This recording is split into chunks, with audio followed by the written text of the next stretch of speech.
Hi all. These are generally conversations between adults after the children have left the table. The language can be spicy and the subjects can get saucy. So if you're ready, this is the Southern Fork. Unscripted kitchen chats and also studio chats with some of the most interesting voices in the culinary South. I'm Stephanie Burt, a food and beverage writer who travels with her fork to write for a variety of publications, from magazines you might have on your coffee table to the website you love to visit for your favorite recipes. And I'm inviting you to come behind the scenes with me to get to know the people who make this Southern culinary landscape so special. I'm always hungry for the next bite, thirsty for that next sip, and ready for the next conversation. Let's dig in.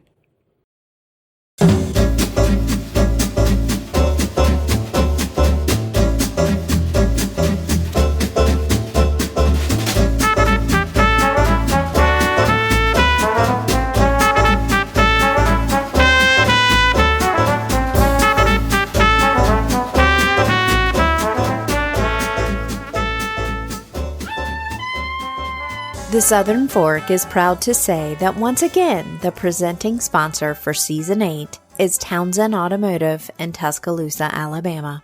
First off, thanks to so many of you listeners out there who not only decided to purchase a vehicle from this family-owned business in the last 2 years, but also shared with them that it was directly because of their support of this show.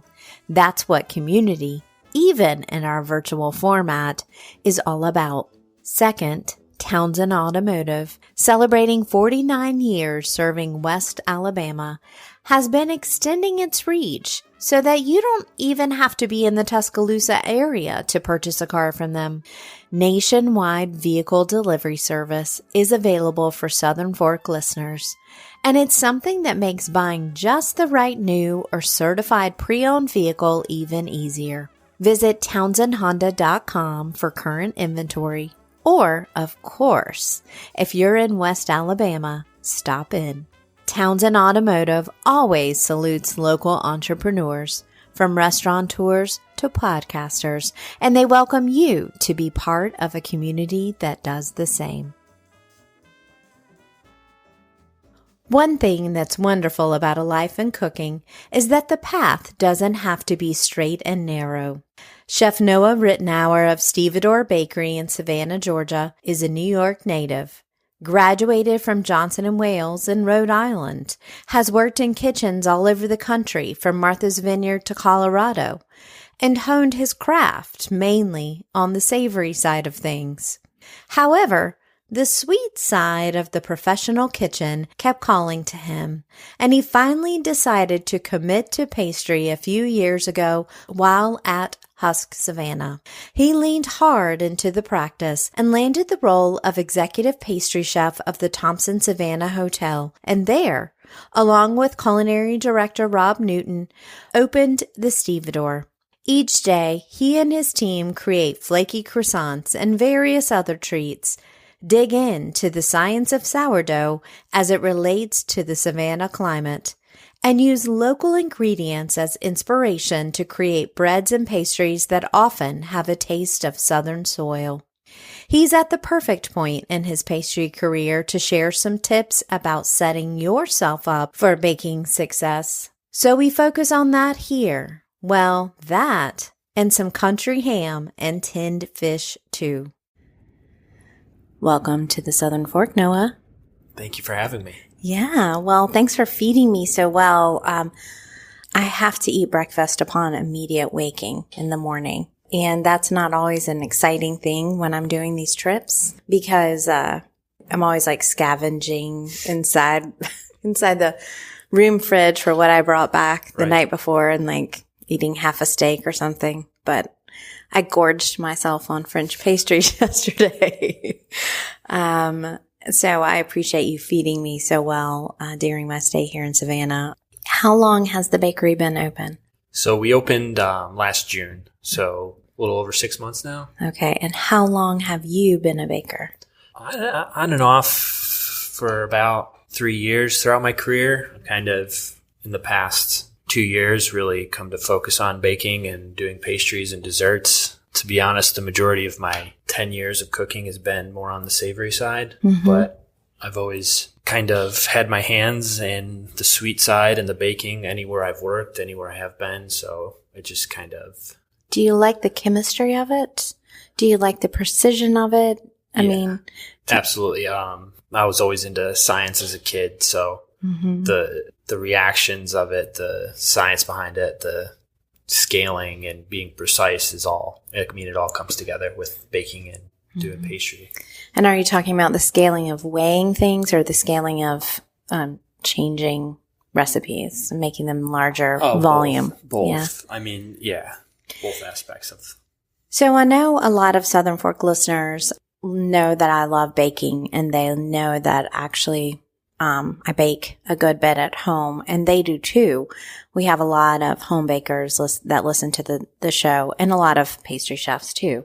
But one thing that I'd love to just dig into the second level and start really with that cooking thing is the idea of scaling and making it bigger. So you're working with some traditional French pastries, a lot of croissants, a lot of laminated doughs, a lot of traditional sourdoughs. So it's, you're making a batard, right? Yes, we do. So all of that stuff is pretty documented, right? I mean, you can figure out how many grams to do stuff, right? Yeah, you can read a page, but practice is different in my opinion. Yeah, I agree too. But I wanted to say, if you are trying to amend something and make like a home recipe, like 4 cups, 3 cups, whatever, and work on a pastry. Okay. Not everything doubles or quadruples in the same way. It doesn't. I would love to know from your science mind why. Because that's one of the most frustrating things when you're trying to adapt a recipe. I'm a recipe developer. Why does that not work like that? Well, first off, if you're baking at home and you're using cups, I recommend buying a scale because cups and teaspoons and tablespoons are the bane of my existence, really. So it's always, if you're going to start that process of scaling something, I definitely recommend buying a decent home scale and using that instead of cups and measuring cups. And it's because of volume and weight and those sorts of things. Yeah, and baking is a little more precise than kind of savory cooking, for sure. But back to your original question, it's just certain things react differently. I mean, the amount of yeast kind of grows. Nothing is, but a lot of things in baking aren't a 1-to-1 scale. So 1 tablespoon of yeast isn't 2 tablespoons of yeast. It kind of affects differently. Same thing with using like a sourdough starter that we use a lot in the bakery. It's a lot of experimentation, but I guess the simplest way to put it is that it's not a 1-to-1 scale for a lot of these ingredients. It's just fascinating to me, just because you think, well, if I have half a cup of milk, it's going to be just fine. But does it come back to the idea that so much of this is yeasted doughs, and yeast is a living organism with humidity and... Absolutely. Right? Right. So the time and temperature and humidity is going to play a huge role. What's one thing we deal with a lot, which arguably has a massive impact on our bread, is our water temperature that we use. So we have a water dispenser that actually has this digital readout, and it tells us exactly what our water temperature is. So we know there's a formula that we use for our desired dough temperature. So there's a friction factor from mixing the dough. But the biggest aspect of friction, just from a science nerd, friction is going to raise the temperature a little bit more, right? Sorry, just fixing that a little bit. Yeah, of course. So working backwards from our desired dough temperature, the biggest factor that's going to get us there is our water temperature. So if it's a colder day, we're going to heat up some water, or if it's a hotter water that day, we're going to add some ice and get to what we need to do. And do you filter water or do you use tap? It's always a question. So the water dispenser we have is filtered, and we try to use that as much as possible. Well, Stevedore is a nautical name, and we are literally on the Savannah River. Yeah, so Stevedore, I believe, is like one of the old like ship workers, so that would kind of load and unload the ship, kind of like the working man. So it kind of ties into, we want this bakery to be kind of for everybody. So, and being here right on the water at the Thompson Hotel, the temperature is different than even a few blocks in. Every day. Yeah. Every day. I mean, Savannah fluctuates like crazy. So it could be 40 degrees one day and 80 degrees the next day. So that makes bread baking a challenge.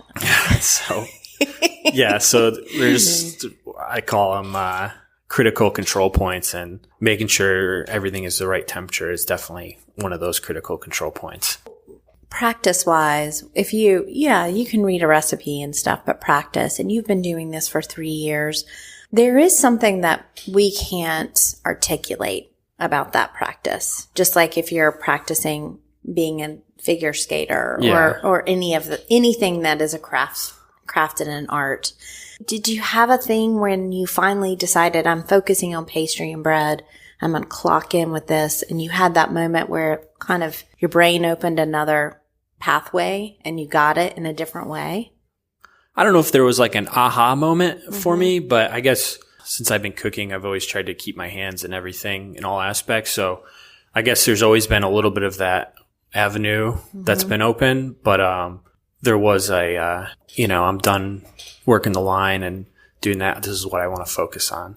So I just need to get up at 3 a.m. every day. It's not, once you get used to it, it's really not that bad. Yeah, and then you're like, wow. You have the rest of the day. And so more of a culmination over the years of, well, why am I always leaning towards this? And just kind of sitting down and thinking, well, maybe there's a reason for that. And then I just went that way. Well, I know that cooks have savory cooks have personalities, and pastry chefs do too. Personalities in their style is what I'm saying. Is there something that is your signature, like you feel like you've got this kind of thing really dialed in? I just put you on the spot. Yeah, put me on the spot. It's okay though. I guess I'm still figuring out my personality, I guess, in the pastry world. But I mean, I love working towards French pastry, I guess, pastry cream and kind of soft components. Well, I guess this is more on the plated pastry dessert side, soft components with a little bit of crunch and comfort, really. I guess comfort food. Nothing, I really didn't want to be too, not really pretentious with it, but just to make approachable desserts that are definitely elevated, but kind of reminds you of something from your childhood, maybe. Yeah. I mean, so not a lot of manipulated chocolate, construction, not really architectural, a lot more. I have no problem making a very delicious pie or cake and serving a slice of pie. Like that's done very, very, very well. And, some people wouldn't agree with that. Well, you got to make it some different somehow. And for me, if it's done correctly and it tastes very good, just let it speak for itself. Why I'm never out to reinvent the wheel, but I'm definitely down to reinterpret it. Okay. If that makes sense. It does. It does. Well, and since I've had half of the menu,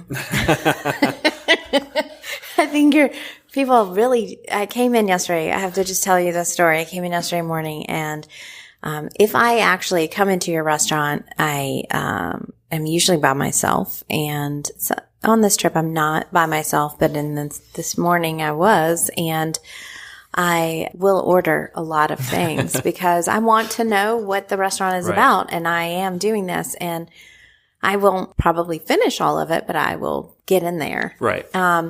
So I had to have the mushroom Danish because I didn't see that. I don't see that very often on menus. And, that's a really fun thing to roast to use the wood-fired oven or the roasting thing for that, right? Am I wrong? What am I doing? They're not, I mean, they're roasted when we bake them, I guess, but. You put them on raw? No, we don't put them on raw. So we take the mushrooms, we slice them up, we cook them down in a lot of butter, white wine, thyme, salt, pepper, cook that down for a long time. So we braise them out in butter and white wine. And then from there, we'll take them, work them into the pastry. Then they get baked again. Right. The final bake. So that's just it's a very French like the butter and the white wine and all the herbs. Absolutely. But it's a savory breakfast piece. Right. On the savory side, I think my favorite, as you saw, I put on Instagram, was the ham and cheese croissant. Yeah. So that's definitely a crowd favorite. And we use some really cool local ingredients for that. So walk me through that. The ham comes from the Hammery from Tennessee. Mm-hmm. So it's Bob Wood's country ham. Same ham. They use it a couple of spots in town. I know Sean Brock likes to use it a lot. Mm-hmm. I got introduced to that ham during my tenure at Husk Savannah. Super high quality country ham. We also use a cheese, Thomasville Tome from Sweetgrass Dairy right here. That's from Georgia. Yeah, and of course, Southern Fork listeners have heard an episode from Sweetgrass. Awesome. Yeah. So super high quality, very tasty, kind of like a Swiss, but a little bit different. So those two aspects come together really great. And what I liked about it was, one, and because I work in the South, I really just in my mind didn't expect a traditional ham and cheese croissant. I expected you to split a croissant. And then fill it. Yeah, yeah. And just put it under the broiler, you know? Because I'd have been fine with that. So first, it is a traditional filled croissant, which means if you've had a chocolate croissant, it's like the same shape of that with the bars. And then secondly, your amount of filling was very restrained. Yeah. I really liked that. I mean, the ham is so good and the cheese is so good. You just kind of, a little bit goes a long way with them, really. It was perfect and it was really balanced. And that is why I loved it so much, because I could taste both of those things. And with the bread that is so soft and then just crumbly on the outside and flaky on the outside, not crumbly, flaky. It was just wonderful. And I thought a lot of other bakers, I patted myself on the back and thought, yeah, I chose well. Yeah. But a lot of other bakers would have overstuffed that. And then what happens is not only is it too much, but it is a moisture content thing. Yeah, super moisture content. So it's going to sog out the pastry. The inside's not going to cook. It's not going to be flaky. And, so I've had those, by the way. I just like to keep it. I mean, I don't want it to look sloppy either. Yeah. So we also had the Bene seed, which I had to have, profiterole. Yep. And so is it really Bene seed or are you using sesame? Oh, no. It's Bene seed. Okay. Yeah. So we get our Bene seed and along with a lot of our other flours, but Bene seed comes from Anson Mills from South Carolina, and it is totally Bene seed.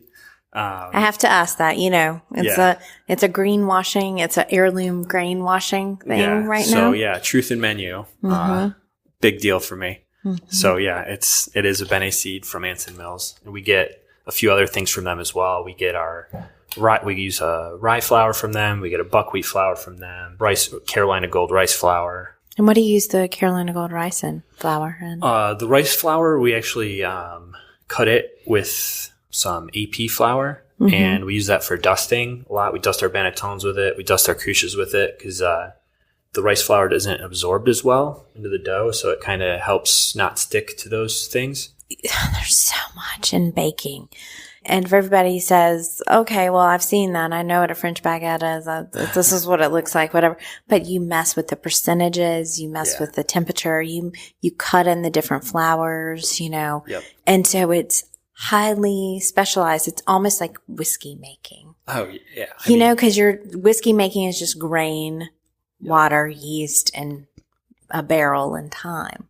This is similar, right? Very similar. So the fermentation process is, you can rush it or you could slow it down, and it's really finding a sweet spot. And it's a lot of kind of working with the dough. After a while, you can just touch the dough, feel the dough, look at the dough even, say that's underproofed or that's overproofed. We need to hurry this up or slow it down. Or we go through something called bulk fermentation, which the dough is just in mass in a tub, and it just kind of, the whole thing ferments as a whole. And so some of these doughs take hours and hours to do this. Our sourdough goes through many, many hours of this bulk fermentation. If it's cold in that bakery or you use your water temp, too low or too high. It's single degrees of temperature and change affect hours of bulk fermentation. So right. And then you have to shape. Right. And then it has to rest in these baskets. Yeah. And then it has to be cut. And there's just a lot. There's so much to it. It's a pretty lengthy process. Well, a lot of people would be really, really intimidated by that. But but it also doesn't have to be that way. I mean, we found this formula, or I and my team found this formula that really, really works for us. And we have the equipment and the time and the ingredients to do this the way we want to. But definitely, I mean, if you're a home baker, there's so many different ways to be able to do this and not, have to wait over 48 hours for a loaf of bread. Yes. So it's or like me, flush my sourdough starter Mildred down the disposal. No, that's sad. I'm sorry. I'm sorry, Mildred. A moment for Mildred. Yeah, well, yeah. But Mildred, I can't do this job and make you happy at the same time for some reason at this time. But if people will think about it, I know, sourdough became a lot more popular in 2020 and people got into it. What would be your number one advice to a professional baker who is maybe interested? We know home bakers are going to dig in and look on the internet and talk to their friends.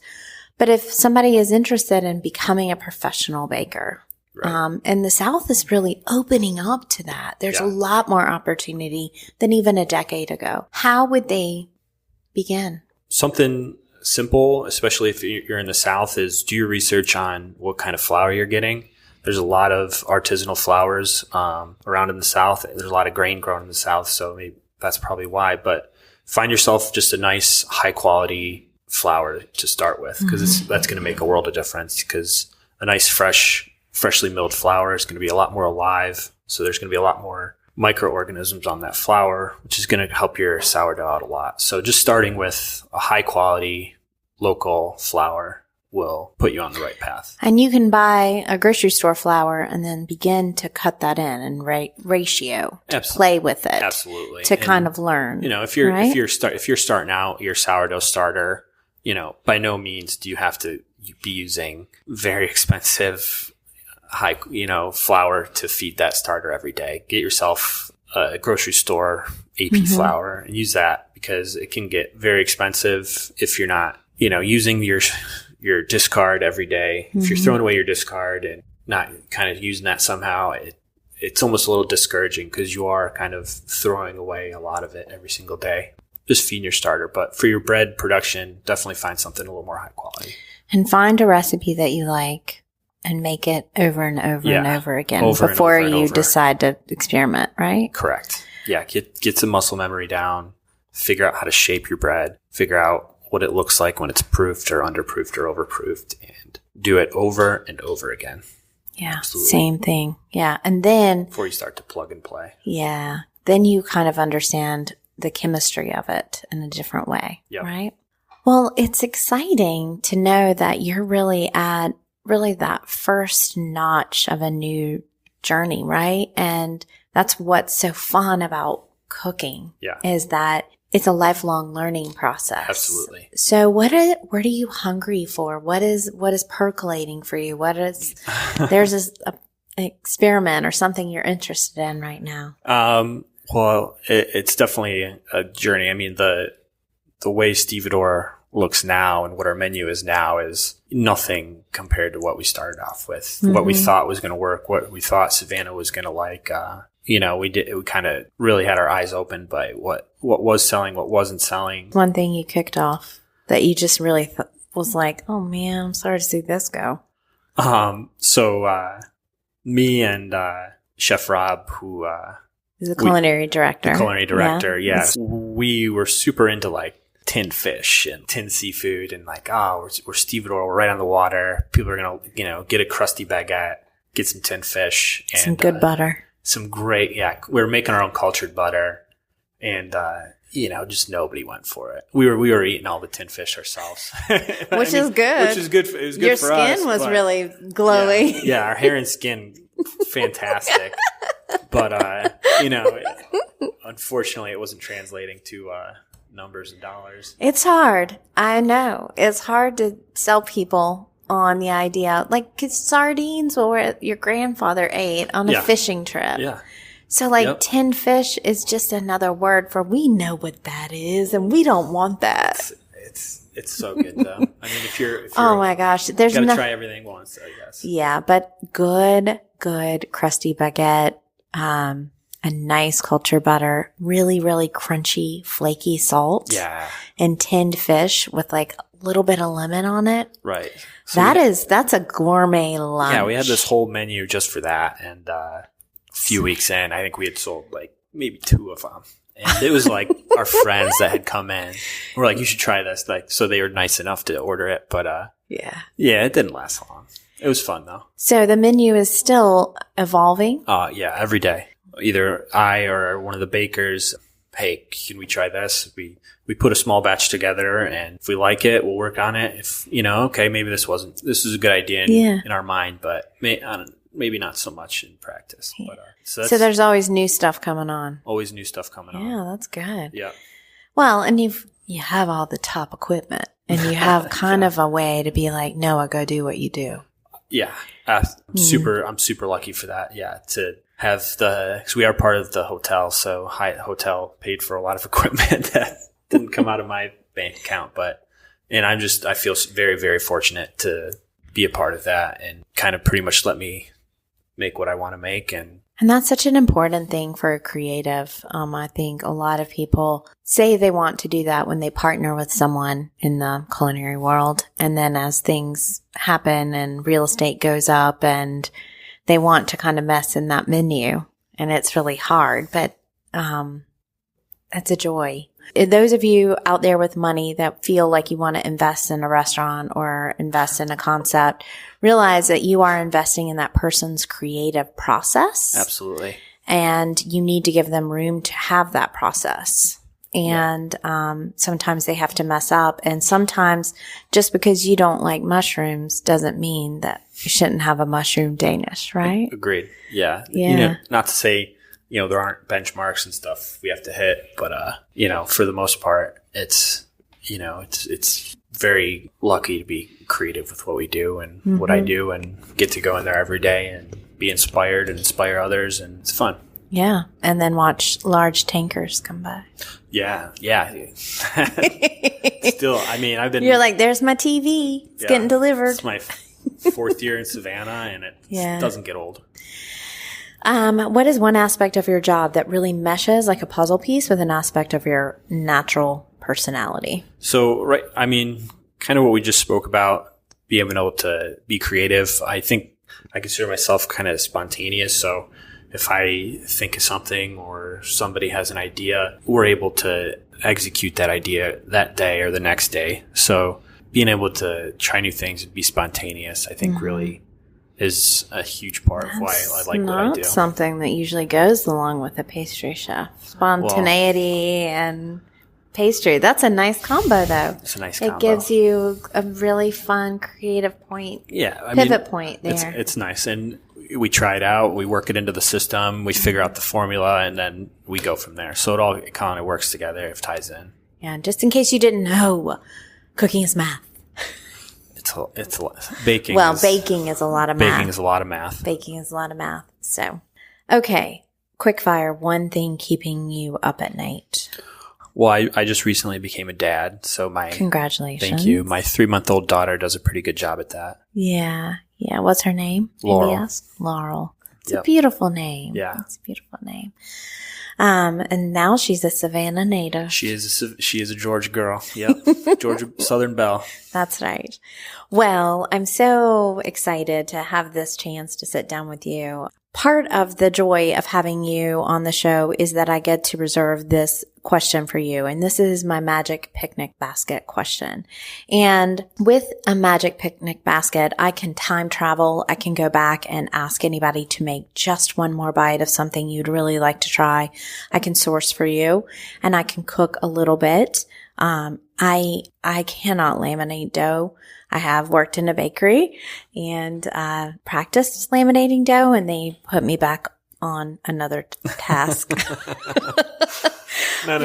You go back to what you're doing. Yeah. They're like, maybe tomorrow. No. So I would love to bring you some of your favorite things. They do not have to go together. And if it is not a laminated dough, I'd be happy to cook a little bit for you too. So what can I put for you in that basket? If I can go back in time, it was kind of a culmination of a few things. So my wife and I got married in Cape Cod, Maupin, Massachusetts in late summer. After the wedding, we spent a few days out there just, rootin' tootin' around, and we found this little hole in the wall place. Like all they did was lobster rolls, hot butter lobster rolls. So it's just lobster meat and warmed in butter on this. Up in New England, they have this a New England style hot dog roll, which is instead of open on the side, it opens on the top, and it's nothing special, and it's just this soft white bread, but that's filled with warm lobster meat cooked in butter and salt, and just like a little sprinkle of chive on the top is probably my always go-to. But it's like the culmination of, I just got married. Yeah, I'm having a cold beer with my wife, eating this hot butter lobster roll after the beach. So all of that kind of in that basket is what you could bring me. So cold beer, a particular kind of cold beer? Hazy IPA. Okay. Yeah, a hot summer day. Yeah, that sounds good. A little juicy. Yeah. Juicy IPA. Exactly. Well, I'm going to let it stay simple like that. That's a little bit of restraint, just like the ham and cheese. That's all it takes. If people want to learn more about Stevedore Bakery and Chef Noah's amazing work here in Savannah, Georgia, you can go to thesouthernfork.com. I'm going to have links there as well as images so you can see the beautiful pastries and the handsome face behind the voice. If you like what you hear, there are more than 300 episodes in the archives, and there is more discussion of pastry, more discussion of cheese, more discussion of country ham, and more discussion of even hazy IPAs. So thank you so much for taking time on a Sunday morning. Thank you so much, Stephanie. It's been a lot of fun. Good. Appreciate it. Hello and welcome to Talking with My Mouth Full. I know that for many of us who live in the South, before we know it, it's going to be too warm to think about cooking or baking sourdough bread on the daily in our home kitchens. So, I wanted to make sure and get this episode out with Noah early in the season, and that way hopefully inspire you to get into the kitchen. But I actually have one additional suggestion for you if you've never really baked bread before. And that is, before your friend presses on you a sourdough starter or you decide to make one yourself, practice with yeast a little bit. And yeast is available in your baking aisle, and it's dried, and it comes in these packets that are like attached to each other, and they're different brands, and you can just buy it and experiment with it in your own home first. So just find a simple yeast bread recipe. I'm sure y'all know about Google, but you know how I am about cookbooks as well. And then start from there and see how it goes. What is so great about this kind of discussion is that it is really dependent on the temperature in your kitchen, the humidity inside of your house, the flour, and your water, all kinds of things. And yeast is a very, very fascinating organism that we basically live with. And the first time I made bread at home, I think I was in college, and I just made it from a recipe, an easy recipe that I had from just the packaged dry yeast. I was amazed at myself. Basically, I made nothing else for dinner, and I was like, here you go. We have bread. But it felt like, that hunter-gatherer moment where you're like, I have made bread, or I've brought back food for the family. So, I know, if you're like me and you follow a lot of baking and cooking accounts on social media, you've definitely seen that kind of pillowy bread rise of the baking dough on these feeds. But it's a whole thing altogether to actually have that in your kitchen and to be able to have that tactile payoff of touching the dough, forming the dough, and then actually getting to eat it when it's all said and done and baked. So don't let Mildred and my experience with my sourdough starter turn you off from baking at home this week. Thanks so much for listening, and I will be right here, hopefully eating croissants this time next week.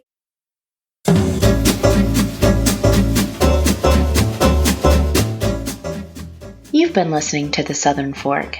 I can't wait to bring you more culinary conversations, but in the meantime, I have one question.